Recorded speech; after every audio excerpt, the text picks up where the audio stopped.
한 주를 마무리하는 토요일입니다. 강단 2부 말씀으로 응답을 정리하는 시간 갖도록 하겠습니다. 마태복음 21장 보겠습니다.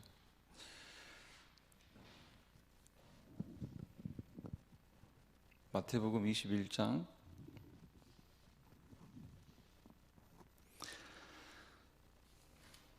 1절로 11절을 같이 교독하겠습니다. 마태복음 21장 1절로 11절. 그들이 예루살렘에 가까이 가서 감람산 벳박에 이르렀을 때에 예수께서 두 제자를 보내시며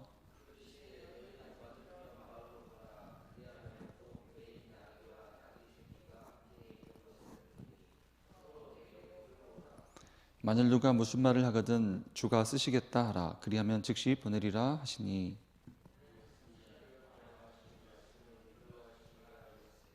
시온 딸에게 이르기를 네 왕이 네게 임하나니 그는 겸손하여 나귀 곧 멍에 매는 짐승의 새끼를 타도다 하라 하였느니라. 나귀와 나귀 새끼를 끌고 와서 자기들의 겉옷을 그 위에 얹음에 예수께서 그 위에 타시니,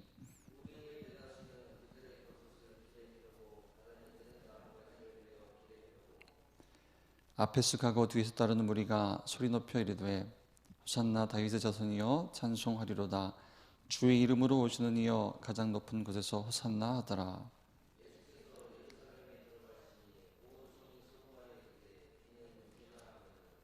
같이 읽겠습니다. 무리가 이르되 갈릴리 나사렛에서 온 선지자 예수라 아니라. 아멘. 주가 쓰시겠다 하라 라는 말씀으로 강단 2부 메시지를 주셨습니다. 제가 그 시내 나가서 조그맣게 광고 붙은 걸 보니까요, 여러분도 보셨을 것 같은데요, 이제 심리상담센터 광고가 딱 붙어 있어요. 심리상담센터. 근데 자세히 좀 보니까 이제 심리치유라는 거죠. 심리치유. 그런데 아마 이제 거기까지 접근을 하는 것 같아요. 뭐냐면 이제 심리치유인데 내용을 보니까 또 뇌치유예요. 그러니까 이제 심리도 결국은 이제 사람의 뇌와 관계가 있다. 뭐 이런 이제 나름 뭐 과학적 근거를 가지고 그런 얘기를 하는 것 같습니다. 그러면서 뭐 비약물 치유 해놓고 이제 어떤 증상, 뭐 우울증, 뭐 공황증, 조울증, 뭐 등등등등 이렇게 그거 이제 막 덕지덕지 붙어놨어요. 그래서 그래 10분 양보해서 뭐 저들이 하는 대로 제 생각에는 이제 그 좀 명상 운동을 하는 그 마음 수련해서 이렇게 좀 살짝 바꿔가지고 붙여놓은 게 아닌가 뭐 이런 생각도 들기도 했는데요. 10분 양보해서 그들의 방법대로 무슨 뭐 그 명상을 통해서 뇌가 치유되고 뭐 심리가 치유되고 뭐 우울증이 치유되고 뭐 조울증이 치유된다고 치자. 그래도 한 가지는 정말 모른다. 치유된다고 치자. 근데 한 가지는 정말 모른다. 뭘 몰라요? 이게 문제인 걸 모르는 거예요. 너희는 너희 아비 마귀. 또 요한복음 10장 10절 도적이 오는 것은, 그 마귀가 도적이라고 있잖아요. 도적이 오는 것은 죽이고 멸망시키는 것 뿐이다. 그러니까 참 인생이 이 사단 마귀에게 이 소속이 되어 있는 것, 영적으로. 이게 죄라면 죄고 이게 운명이라면 운명인데, 아니 치유된다고 쳐요. 뭐 우울증 없이, 조울증 없이, 뭐 공황증 없이 치유된다고 칩시다. 사람이니까. 그런데 이걸 모르는 거예요. 이걸. 여기서 빠져나오는 것이 치유인데, 진짜 치유인데, 이게 영적 치유인데, 그런 생각이 좀 들었고요. 또 우리 뭐 청년 한 명하고 회사에서 다락방을 하는데, 이제 그 청년이 그 이제 같은 직렬에 있는 같은 분은 아닌데, 이제 그 같은 회사의 어떤 과장님한테 좀 전도를 하려고 기도하면서 이렇게 차를 같이 마실 기회가 있어가지고 이제 복음을 딱 두어 번 전해봤대요. 전했다고 하는데, 이제 그분이 자기는 안 믿어진대. 뭐 그 청년이 복음 설명을 잘 못해서 그런 얘기 할까요? 절대 아니거든요. 사실 이제 그 회사가 좀 괜찮은 회사라 과장급 정도 되면은 좀 풍족합니다. 연봉도 좀 센 편이고 뭐 중산층 이상의 삶을 살겠죠. 웬만큼 원하는 건 다 가진 사람이에요, 내가 보니까. 그런데 다 가져도 끝나지 않는 게 인생이거든요. 다 가져도 안 끝나요. 그런데 그건 본인이 더 잘 알아요. 가져본 사람이. 그 사람은 더 잘할 거라고요. 그 상사가. 다 가져도 끝나지 않은 인생. 가정을 가져봐도, 자녀를 가져봐도, 재산을 가져봐도, 뭘 가져도 다 가져도 안 끝나요. 그건 본인이 더 잘 알거든요. 분명해요. 본인이 더 잘 알아요. 그런데 그 전도자가 옆에서 복음을 설명하는데도 안 믿어진대요. 복음이 답으로 안 보이는 거예요. 무슨 얘기냐면, 사실 그 청년은 그렇게 그 현장에서 자기가 살아 있는 거고요. 본인이 복음을 답으로 붙잡고 있기 때문에 그렇게 현장을 갖고 있는 거거든요.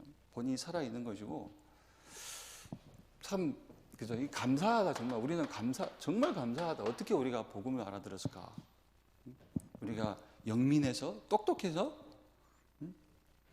아니면 실패할 만큼 실패해봐서 붙잡을 게 없어서 복음을 붙잡았나? 그것도 아니거든요, 사실. 저 위에 다 가진, 흔히 말해서 이제 경제 분야에서는 제왕이라고 할 수 있는 이건희 회장이나 저 길바닥에 있는 노숙자나 똑같아요.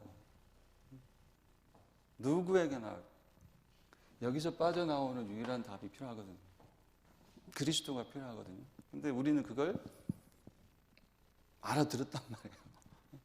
듣게 하셨고 그 복음을 알아듣게 하셨다는 거예요. 그 친구하고 풀어가면서 참 감사하다. 어떻게 우리가 이거 알아들었을까? 어떻게 이걸 우리가 답으로 붙잡고 살까? 듣게 하시고 붙잡게 하시고 우리 입에 붙여서 할 말로 복음을 삼게 하신 게 너무나 감사하다. 이런 생각을 좀 해봤습니다. 강단 2부 말씀 보니까 치유 중에 치유. 치유 중에 치유가 뭐냐? 이렇게 설명이 돼 있어요. 보니까요. 응답 중에 응답, 치유 중에 치유가 주님이 원하시는 일에 쓰이는 것이다. 근데 조금 더 자세히 보니까 지금 내 상황이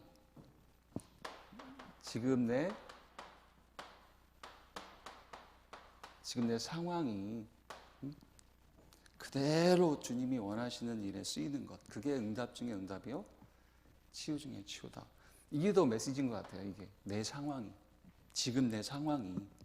그게 이제 본론들이 3번 세 가지 상황을 설명하시는 거예요. 과거, 현재, 또 미래.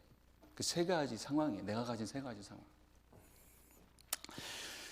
좀 더 보도록 하고요. 우선 예수님의 예루살렘의 입성 목적부터 봐야 되겠습니다. 지금 이제 21장 1절로 20절 읽었듯이 나귀를 타고 입성을 하시는데요. 그 예수님을 향해서 우리가 호산나라고 외치잖아요. 다윗의 이름으로 오시는 이요, 주의 이름으로 오시는 이요, 높은 곳에서 호산나. 호산나라는 말은 뭐라고 있죠? 이제 우리를 구원하옵소서, 우리를 구하옵소서 이렇게 외치는 거거든요. 맞아요. 예수님은 그들을 구하러 오신 분인데 이제 어디서 구하러 오신 분이냐 이걸 판단을 못하는 거죠, 사람들이. 예수님의 예루살렘 입성의 목적부터 좀 보면요. 앞서서 이제 우리 마태복음 앞서 보면은 마태복음 16장 13절로 20절에서 베드로가 예수님을 그리스도로 고백을 하고요. 이때로부터 예수님이 비로소 뭐예요? 당신의 죽음과 부활을 말씀을 하시는 거거든요. 그게 3번 나와요, 3번. 참고로 마태복음 16장 21절로 28절에 이제 첫 번째 이렇게 말씀하시는 장면이에요. 당신의 죽음과 부활을 이르시는 첫 번째. 또 두 번째가 변화산 사건 이후에 마태복음 17장 22절로 23절. 그리고 세 번째가 마태복음 20장 17절로 19절. 이 세 번을 말씀을 하십니다. 세 번. 예루살렘 입성하기 전에 당신이 죽으셔야 할 것과 죽은 자 가운데서 다시 살아나야 할 것을 이제 세 번 말씀을 하세요. 근데 당연한 길이라는 거죠, 이게. 그렇죠? 그래서 입성하시는 목적이 뭐냐면 말씀대로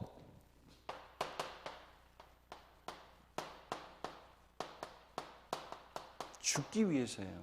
예수님은 죽으시기 위해서 오셨거든요. 성경 히브리서 2장 14, 15절. 강단에서는 마가복음 10장 45절을 인용하셨고요. 또 제가 찾아본 말씀이 히브리서 2장 14절로 15절입니다. 자녀들은 혈과 육에 속하였음에 그도 또한 같은 모양으로 혈과 육을 함께 지니심은 죽음을 통하여 반드시 죽으셔야 된다는 거죠. 죽음을 통하여 죽음의 세력을 잡은 자 곧 마귀를 멸하시며 또 죽기를 무서워함으로 한평생 매어 종노릇하는 모든 자들을 놓아주려 하심이니. 이 말씀에서도 예수님은 죽기 위해 오셨다, 대속물로 오셨다 이렇게 말씀을 하고 있습니다. 또 이 말씀을 보니까 예수님이 죽으시는 길이, 그죠? 히브리서 2장 14, 15절 말씀을 보니까 예수님이 죽으시는 길이 곧 사단의 권세를 깨뜨린 참 왕이 되시는 길이에요. 죽으셔야 돼요. 죽으시는 길이 죽음을 통하여 죽음의 세력을 잡은 자 마귀를 멸하시며 또 죽기를 무서워함으로 한평생 매어 종노릇하는 자들을 놓아주려 하십니다. 죽으셔야 돼요. 죽으시는 길이 사단의 권세를 깨뜨리는 참 왕이 되시는 길이고 죽으시는 길이에요. 또 참고로 골로새서 2장 15절 말씀도 있죠. 골로새서 2장 15절 말씀 보니까 통치자들과 권세들을 무력화하여 드러내어 구경거리로 삼으시고 그들을 어떻게 이기셨다고요? 십자가로 그들을 이기셨느니라. 예수님이 죽으시는 것이 세상 권세자들과 그들의 배경이 된 사단을 이기시는 길이라는 거예요. 또 죽으시는 길이, 그죠? 또 죽으시는 길이 하나님 만나는 길을 여시는 참 선지자가 되시는 길이에요. 죽으셔야 돼요, 예수님. 죽기 위해 오셨거든요. 그래서 사람의 모양으로 오셨거든요.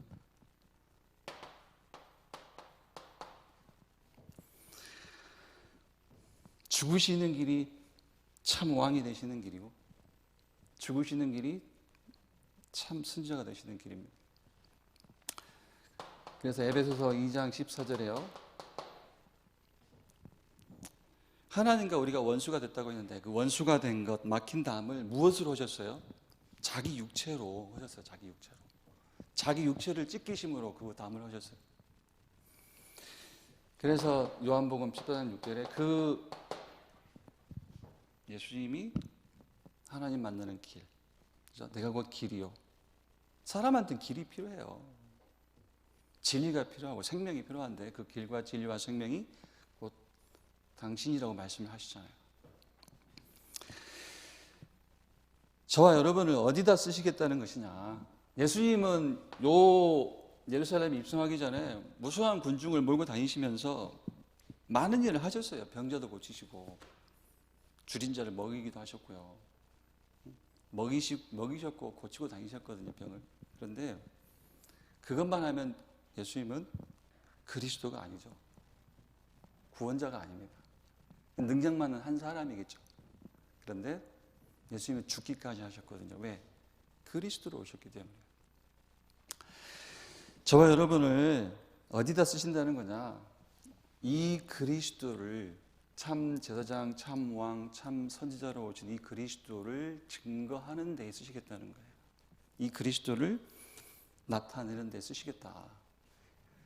그런데 이제 보니까 쓰임받는 첫 번째 시작이 뭐예요? 쓰임받는 첫 번째 시작. 우리가 현장에 나가서 이 그리스도를 선포하는 것이 맞겠지만 그 전에 쓰임받는 첫 번째 시작이 뭐예요? 내가 선 자리에서 완전한 신앙 고백을 하는 거예요.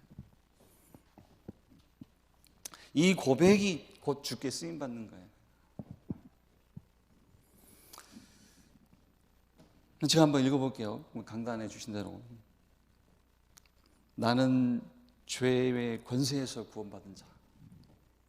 나는 사단의 권세에서 해방 얻은 자. 나는 지옥 권세에서 벗어나 천국이 배경이 된 자.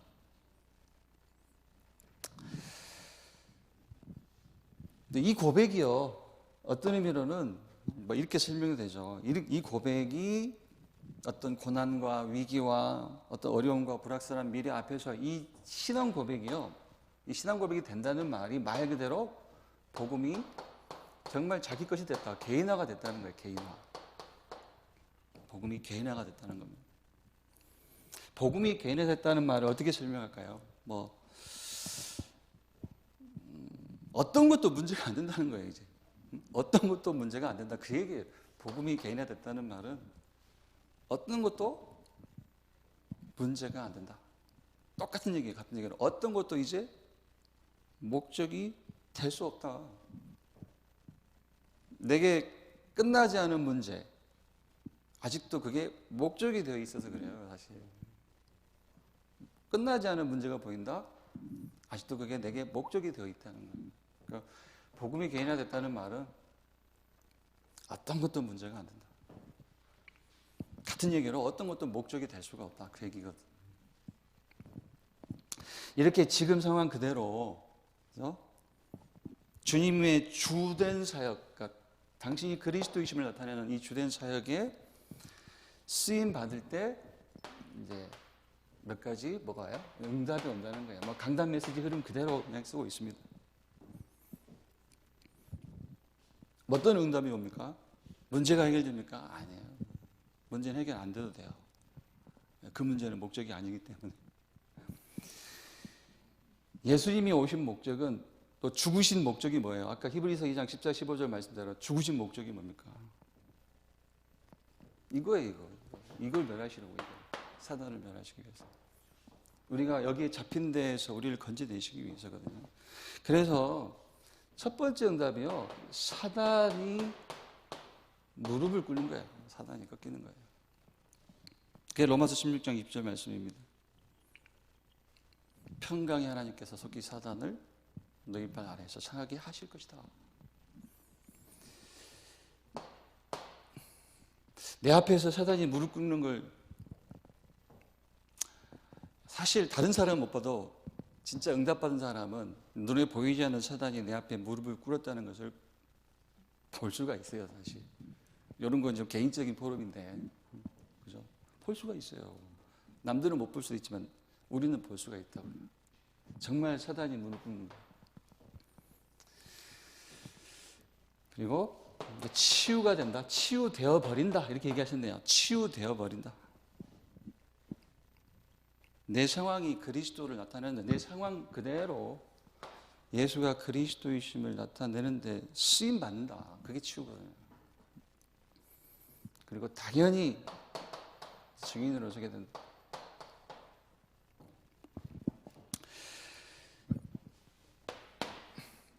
죽으시기 위해서 오셨고요. 죽으시는 길이 참 왕, 참 선지자가 되시는 길이고요. 이 그리스도를 그대로 붙잡는 것이, 그게 복음이 개인화되는 것이 주께 쓰임 받는 시작이에요. 이런 자를 가지고, 이렇게 준비된 자를 가지고 하나님 쓰시는 거예요. 이렇게 준비된 자가 현장에 갈 때 하나님이 쓰시는 겁니다. 그러면 좀 간단한 얘기가 되겠죠. 주가 쓰신다는 증거를 붙잡아라. 증거는 어디에 있습니까? 그건 말씀. 두 번째가 증거를 붙잡으라고 했는데, 주가 쓰신다는 증거가 어디에 있느냐?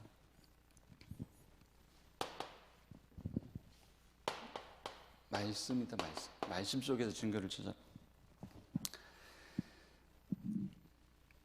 우리는 이제 말씀을 따라간다고 하지만 제 얘기이기도 합니다만은 말씀을 따라가는 게 아니라 제 기분 따라가요, 기분. 그러니까 좀 이를테면은 뭐 아주 그냥 단순하고 유치한 예인데 어디 사역 갈 때 사역 가기 싫을 때가 있어요. 어떨 때요? 좀 피곤할 때. 피곤할 때 어떨 때 이 몸이 안 움직일 때가 있거든요. 그게 어떤 의미는 그게 몸을 따라간다기보다는 그때도 제 개인의 뭘 따라가는 거예요. 기분. 힘들다라는 그 기분을 따라가는 거거든요. 제가 이제 유치한 예를 말씀을 드리는 거고요. 우리는 말씀을 따라간다고 하지만 가만히 보면은요, 말씀이 기준이 아니고 우리 기분, 우리 감정, 우리 정서, 그게 기준이 되어 있거든요. 그래서 주가 쓰신다는 증거를 어디서 찾느냐? 말씀 속에서 찾아라. 그래서 우리가 붙잡을 말씀 주셨습니다. 마태복음 4장 19절. 나를 따라오라. 예수님의 말씀입니다. 나를 따라오라. 내가 너희를 사람 낚는 어부가 되게 하리라. 마가복음 3장 14, 15절. 원하는 자들을 부르시니 이에 나온지라. 이는 자기와 함께 있게 하시고 또 보내사 전도도 하며 귀신을 내쫓는 권능도 있게 하려 하심이라. 또 베드로전서 2장 9절. 너희는 택하신 족속, 왕 같은 제사장, 거룩한 나라, 그의 소유가 된 백성이니 이는 너희를 어두운 데서 불러낸 이 아름다운 빛을 선전하게 하려 하심이라. 다른 데서 확신할 것이 아니라 하나님의 말씀 속에서 확신을 가지라는 거예요. 주님이 나를 쓰신다는 그 확신을 가지라는 겁니다. 자, 그러면 우리를 그리스도를 나타내는 데에 쓰시겠다. 예수가 그리스도이심을 나타내는 데 쓰시겠다. 그죠? 그런데 이제 무엇을 가지고 쓰시는가? 세 번째가 나의 세 가지 상황을 가지고 쓰시는 거예요. 나의 상황을 가지고. 나의 세 가지 상황을 가지고. 그 세 가지 상황이 이제 과거,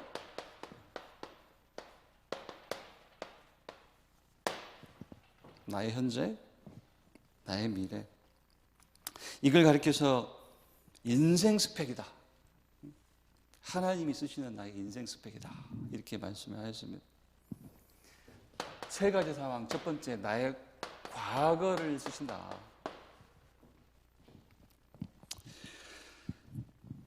나의 과거는요, 뭡니까? 죄인 된 과거예요. 죄인 된 과거. 그러니까 나의 과거는 죄예요, 죄. 과거는 한마디로 죄. 죄인 된 과거. 그런데 여기서 중요한 게 있어요. 죄를 이해해야 돼요, 죄. 성경이 말하는 죄. 그리스도가 오셔서 단번에 끝내버린 그 죄가 뭐냐, 그 죄를 이해해야 돼. 죄에 대한 이해를 성경적으로 해야 어떤 의미는 신앙생활이 편해져요. 하나님과의 관계가 편해진다는 얘기예요. 하나님과 관계가 쉬워져요, 사실. 또 죄를 모르면 반대로 죄를 모르면 하나님과의 관계가 어려워져요. 사실 왜 회개를 그렇게 강조하죠? 그 사람이 복음적이어서 그렇습니까? 아니, 죄를 몰라서 그래요. 같은 그 얘기예요. 죄를 모르면 하나님과의 관계가 어려워져요. 그러니까 신앙생활이 어려워져요. 죄가 뭐냐? 그러면 우리 과거는 죄다. 죄인 된 과거. 우리 과거는 한마디로 죄. 근데 죄를 성경적으로 이해해야 돼요. 죄가 뭐냐? 말씀 쭉 나열해 주셨는데요. 몇 가지만 봅니다. 로마서 5장 12절로 14절 한번 읽어보시고요. 죄가 뭐냐면 사단이 나의 왕 노릇하고 있는 겁니다. 내가 사단의 종 노릇하고 있는 게 죄예요. 처음 말씀드렸듯이, 앞에서 서론에서 말씀드렸듯이. 또 요한일서 3장 8절 보니까요, 죄를 짓는 자는 마귀에게 속하나니 이렇게 말씀을 하고 있어요. 다시 말해서 죄 이코르 뭐예요? 죄 이코르 사단. 사단. 죄가 뭐냐? 사단이 죄예요. 그래서 그 사단에게 속아서 창세기 3장 1절로 5절 하나님을 떠나 있는 게 죄고요.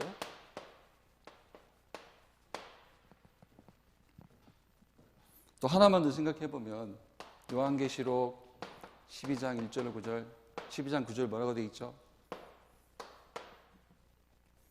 죄가 곧 사단인데 사단이 하는 일은 속이는 거거든요. 요한계시록 12장 1절 9절 특히 9절 말씀 보니까 어떤 의미로 사단에게 속아 있는 것도 죄예요. 사단에 속고자 하는 거. 속은 것도 죄입니다. 그래서 하나님이 이 죄를 끝내는 길로 그리스도를 주셨어요. 이 죄를 끝내는 길이 바로 그리스도예요. 제가 병원 신방 가서 어떤 성도분의 이제 시아버지한테 복음을 전한 이제 물론 이제 그 권사님이 몇 번 이렇게 좀 복음도 전하시고 같이 연기도 하신 분인데 제가 뭐 2번 방문을 했어요. 좀 그 병환이 좀 깊어서. 근데 이렇게 좀 의식이 들어왔다 나갔다 하시는 분이라 대화도 잘 안 되고 뭐 알아듣는 것 같으면서도 뭐 잠들어 계시는 것 같고 막 그래요. 얘기를 할 때. 근데 이제 나오면서 저도 강단 2부 말씀 받았잖아요. 죄인된 과거. 이거 받고 이제 지난 주간에 한 2번 갔었는데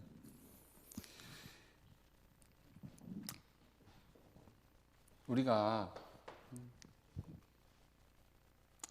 정말 저 세상 갈 때 정말 구원받은 영혼 하나만 갖고 가는 건 아니에요.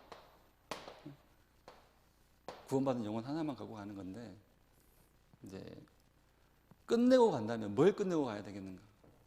바로 이 죄를 끝내고 가야 돼. 죄. 그리스도를 통해서 이 죄를 끝내고 가지 않으면 그게 심판이거든요. 그렇다. 죄를 끝내고 가는 거다. 우리는 이 죄를 끝내고 가는 거다. 사단 여기 붙잡힌 운명을 끝내고 가는 거다. 그래서요 요 첫 번째 과거를 쓰신다. 죄인된 과거를 쓰신다. 이걸 그냥 한마디로 정리하면 주님이 죄인된 과거를 쓰시는데 어떻게 쓰시느냐. 결국은 그리스도가 아니면 안 되는 오직의 증거로 해요. 오직의 증거. 오직의 증거. 그리스도 오직의 증거로 쓰신다.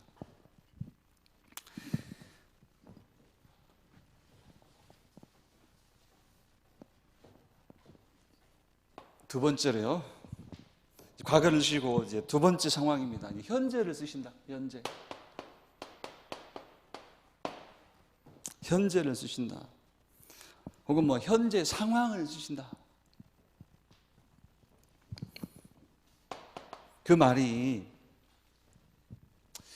능력이 아니라 나의 무능력을 쓰신다는 건데요. 이 말 좀 생각을 해봐야 되겠습니다. 아니 우리가 나의 과거는 죄고 나의 과거는 죄인이다. 죄 이코로 그게 뭐예요? 완전한 무능이거든요. 뭐 가진 게 능력입니까? 많이 가진 게. 그죠? 부와 명예와 지식을 많이 가지고 있으면 그게 능력인가요? 세상에서 능력이지만, 그죠? 무엇을 가져도 죄 이코로 무능인데, 완전한 무능인데. 나의 현재가 무능이에요, 결국은. 능력이 아니라 무능력을 쓰시고요. 나의 강한 것이 아니라 나의 약한 것을 쓰신다. 근데 이 말씀을 이해하려고 하나 딱 찾아보니까 그게 무슨 말씀입니까? 능력이 아니라 무능을 쓰시고 강함이 아니라 약함을 쓰신다. 정확하게 이 말씀 하나만 이해하면 되죠. 고린도후서 12장 9절로 10절. 고린도서 12장 9절로 10절입니다.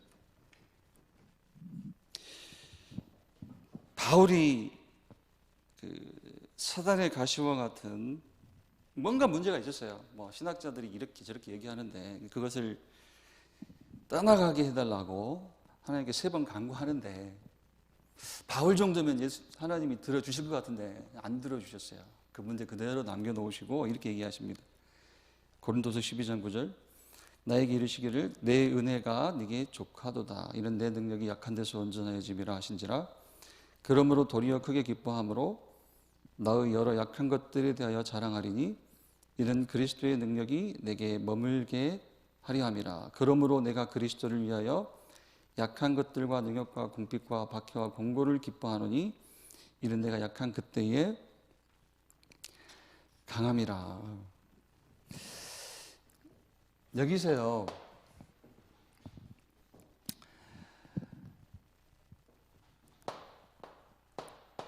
자, 그리스도의, 제가 이제 뭐 딱 2가지가 보여요. 여기서 첫 번째가 그리스도의 은혜, 그리고 그리스도의 능력. 무슨 얘기냐면 우리에게는 능력이 필요한 게 아니라 이게 필요하다는 거예요. 그리스도의 은혜, 그리스도의 능력.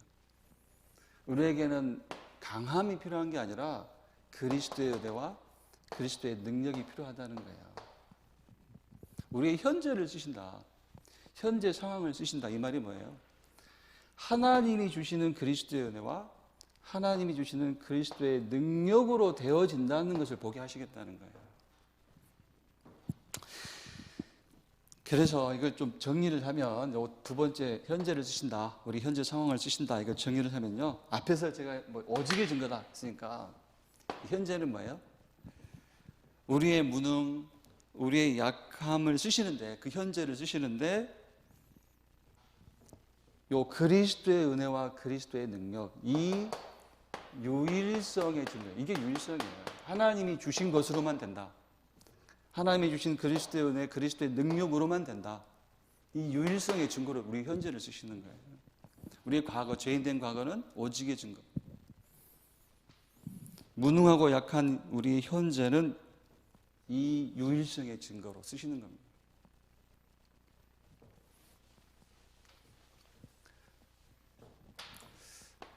마지막 3번째요.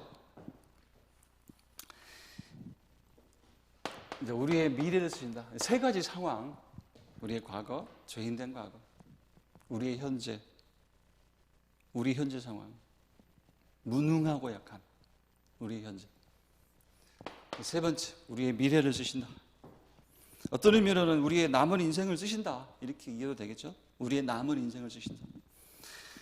하나님은 분명히 저와 여러분을, 아까 2번째 돼지 내용을 지웠네요. 그 말씀처럼 하나님의 구속사 속에 저와 여러분을 인도해 가시는 거거든요. 그 말이 우리의 미래가 하나님의 구속사 속에 있다는 겁니다. 하나님의 구속사 속에 있는 미래예요. 이 하나님의 구속사 속에서 나의 미래를 찾는 거예요. 어떤 의미로는 중요한 결단을 하는 겁니다. 약속하셨기 때문에 결단하는 자에게 하나님이 중요한 여정을 가게 하시는 거거든요. 그리고 분명히 우리에게 증거를 주실 현장이 있어요. 그게 이제 237 나라. 말씀으로 약속하신 현장이잖아요. 마태복음 28장 16절 20절 모든 족속을 제자로 삼아라. 또 치유 마찬가지고요. 말씀 속에서 약속하신 현장이에요. 그리고 렘넌트 말씀 속에서 약속하신 현장입니다. 또 요걸 237 치유 렘넌트 이걸 요즘에 주시는 메시지로 묶으면 이게 빈 곳이죠. 빈 곳. 뭐 복음이 없는 빈 곳, 생명이 없는 빈 곳.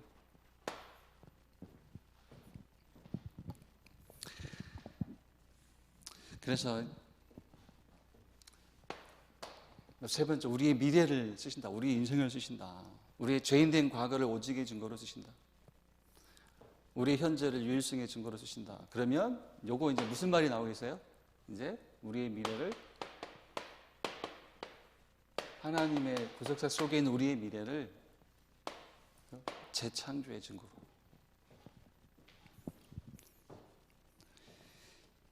우리가 무슨 은혜를 받아서 전도자 인도를 받습니까? 그죠? 무슨 은혜를 받아서 우리가 생명 살리기 위해 쓰임을 받겠어요? 그게 재창조예요, 그게.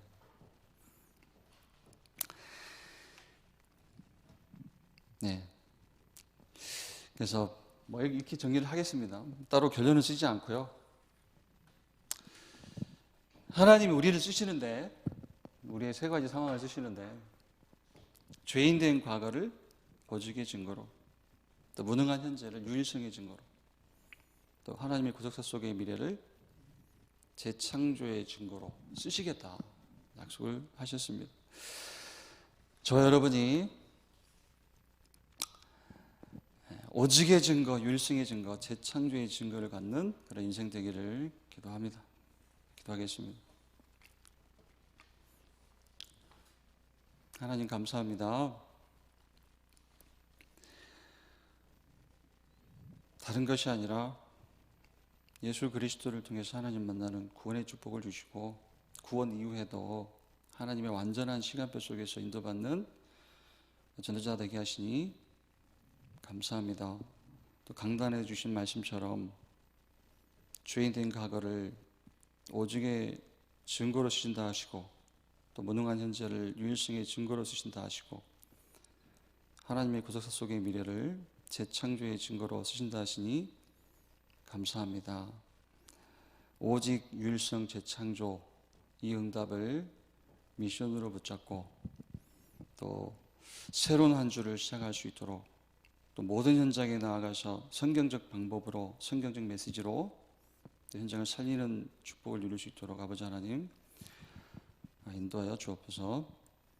이제는 예수 그리스도의 은혜와 아버지 하나님의 사랑과 성령의 내주인도 역사하심이 이 자리에 함께 모여 주께 예배하고 기도하는 모든 성도들, 모든 렘넌트들 머리 위에 이제로부터 영원까지 항상 함께 있을지어다. 아멘.